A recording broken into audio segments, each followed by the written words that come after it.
Good evening, everyone. My name is Ricky Sandhu. I'm the founder and executive chairman of Urban.MASS, but also of our sister company, Urban Airport, and I'm going to tell you all about both of them today. I'm going to start by just explaining what our mission is. I spent 20 years or so working as an architect in design, construction, technology, and infrastructure. And it was when we worked on a project for Bloomberg in London, which cost £1 billion to build an office building, was when I realized, actually, what if we spent something or anywhere close to that sum on the bits in between the buildings? So I pivoted from a career in architecture and design to move our kind of innovative thinking into transportation. And the reason for that is this image here. And I'm normally quite an upbeat person. I have to be, because I'm a founder of two companies. But seeing images like this with cars, congestion, big infrastructure, and a lot of pollution is something that really motivates me to make a change. And we've spent a lot of time and effort and money, as you can imagine, in trying to implement that change. And actually, I walk around most days with one of these things, which is an air quality monitor. This one was made in Korea. And what this does, it tells me the levels of PM 2.5 and PM 10 particulate, which are rife in our atmosphere and in our environment today, from brake dust, emissions, and tyre wear. Now, when this gets absorbed into your body, it's carcinogenic, so it has deadly impacts. And that is something which affects everybody around the world. This gentleman here on your right-hand side is a gentleman in China cycling through a very horrible experience, obviously, and he's suffering quite directly from transport emissions. I also cycle to work, and I also feel and smell these particles as I'm cycling through London, through cars at junctions. This young man on the other side is my son. His name's Max, and he was a healthy young boy up until the age of 1, and between the ages of 1 and 3, we had to take him to hospital every 6 weeks in an ambulance. And we live in central London. And that was because his lungs, his airways in his lungs, had a very rapid reaction to a viral-induced wheeze, but also exacerbated by the quality of air. And we live in central London. So he was on inhalers, nebulizers, for a period of 3 years. And so we thought we need to escape. So we ran away. We left London and we moved to a country with fewer people, fewer cars, fewer traffic, less congestion, so he could get stronger. So it's quite a serious issue, and that's why he's as paranoid as I am with wearing his face mask, and that's why I carry this thing around. So what did we run away from? So we ran away from this mountain that we've created of carbon emissions. Now, this was all created by the advent of the car. So Carl Benz invented the car using fossil fuels to power them.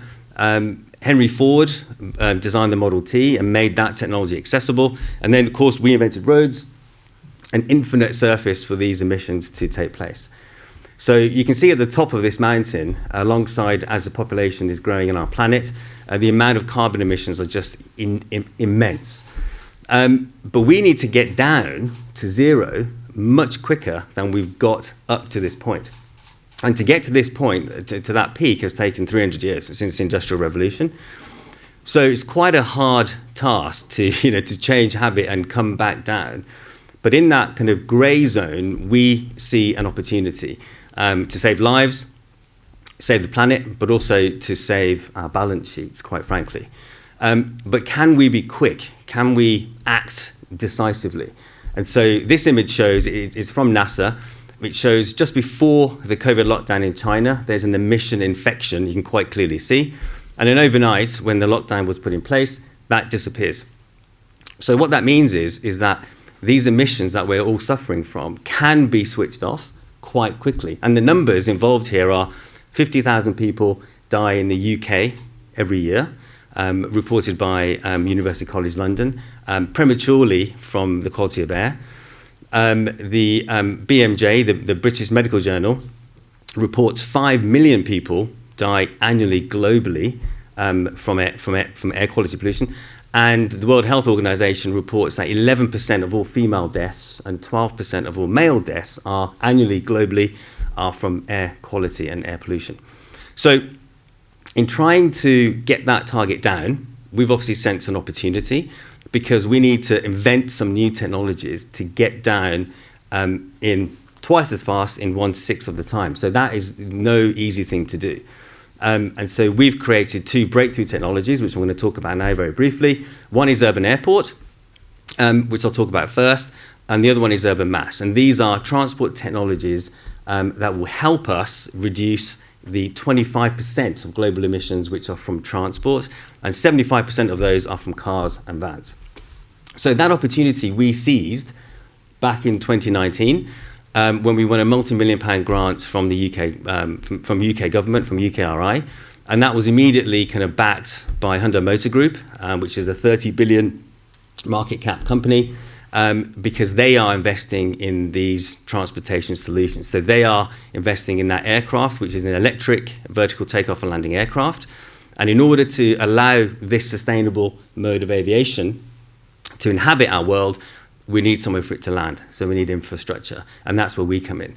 But as well as that, we are also developing a ground-based solution, and you can see on this image, which is the winning image from about 5 years ago, that we understood from day one that just having electric air taxis for passengers and cargo, whilst that will make a dent in emissions, of course, it won't do the lion's share, which is why we know that ground innovation is also required. So Urban Airport is the world's most advanced vertiport company, the world's most advanced landing and charging infrastructure company. And what you're looking at here is one of our urban airports, the first one in the world that was built, that was fully operational in Coventry in 2022.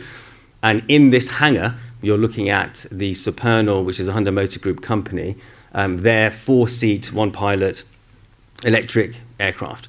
So we provide the infrastructure, the landing and the charging infrastructure for this industry, which is estimated to be over $1 trillion by McKinsey, with a growing number of eVTOL companies, and some of them are already valued at $3 billion each, listed in the US. So we have 8 patents. So we have patents, so we have real technology. They're all filed in the UK. We're a UK-based company.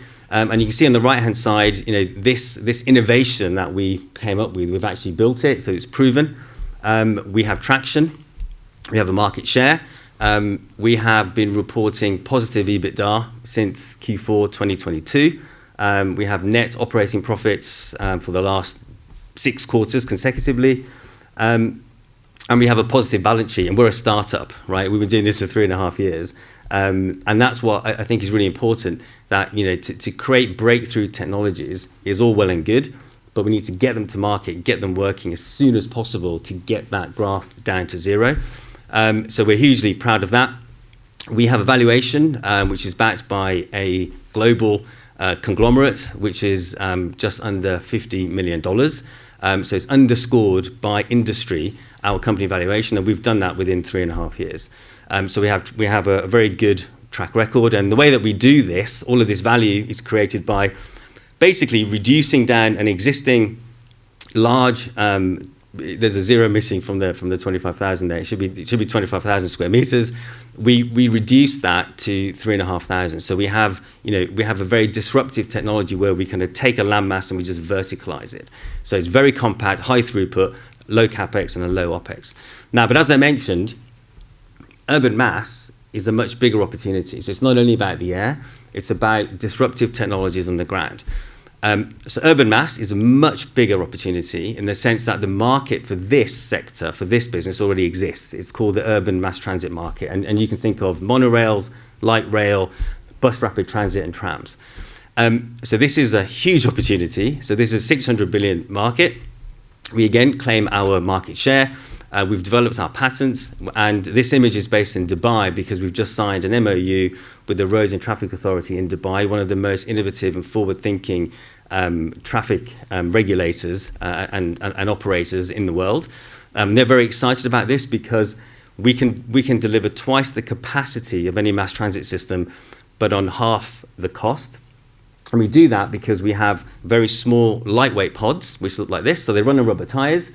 It's about the size of a VW camper van. So it runs on rubber tires, but it has additional rubber tires, and that's our technology, which you can see at the top and at the bottom. And these rubber tires poke out at the top and the bottom, which makes it look a little bit funny. but they have a very important function, and that is, if I go back a slide, that is to allow our pods to cantilever either side of our patented track, which is called the Duo Rail. So we have twice the capacity on half the track, which therefore costs half the capex to build. Now that capex saving is because normally on big mass transit projects, 80% is in the bridges, in the viaducts, in the tunnels, in the concrete pillars that hold all the infrastructure up. And then on top of that, you have big, heavy rolling stock, big trains and big trams. So what we do is we use aerospace technology to create very lightweight pods. These pods are semi-autonomous, so they're all software defined. Each vehicle knows where the next vehicle is, and all of them know what their mission is, and all of them run on the dedicated infrastructure. So it's a very controlled system, but it means you can tiptoe in and around cities because we have sharp radiuses because we have small pods. But the most important thing is, for example, it's public knowledge, in the state of Victoria in Melbourne, 30 transit projects were cancelled because of budget. And we've all seen projects cancelled around the UK because of budget. So the big disruption here is not the design and the technology in a way, but it's the ability to allow this to be affordable so that we can get down from that hideous mountain that we've created. And so if this costs half as much as any other system, this makes it more affordable. It also means you can build the bit that you need to build first, as opposed to committing a huge capex for the entire kind of end-to-end solution. And we make revenues from this company via strategic advisory, technology design fees, royalties on the pods that our partners make. And we have MOUs in place with some of the biggest car makers in the world, and a subscription fee ongoing so that we provide an oversight to the technology. So this company is pre-revenue. At the moment, we are forecast to report EBITDA positive with a 40% margin in 2026, and that will grow quite significantly, with revenues by 2030 to about 500 million. And we can back that up with the first MOU and the stage of project we're at in Dubai. And if that gets signed and we can move that forward in the next Q2 and Q3, we'll bring that EBITDA positive to Q4 of this year, which is quite astonishing considering, we are a startup. Now, all of this combined, Urban Airport and Urban.MASS, the impact, if you think about the first slide where I told you about how worried I am about carbon emissions and transport emissions, we can reduce transport emissions quite significantly.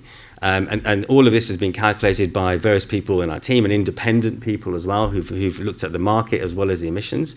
There's a huge opportunity to reduce emissions if we can embrace new technologies. And so we're very proud of our investor partners who've backed us, and also our customers as well, because we are obviously revenue generating. So Urban Airport, 3.5 years, a valuation underscored by a conglomerate, just under 50 million. And Urban.MASS, which has a valuation of $12 million, and we're fundraising for Urban.MASS on the London Stock Exchange flow-backed platform.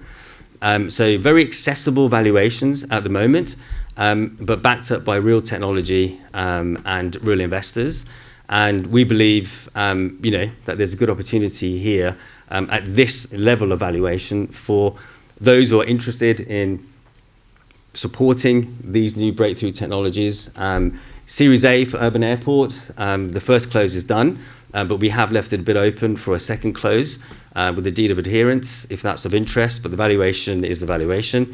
Urban.MASS on flow, we are 70% complete of our initial target, so there's still time and that's still open, and I can share the details with you afterwards. Thank you very much.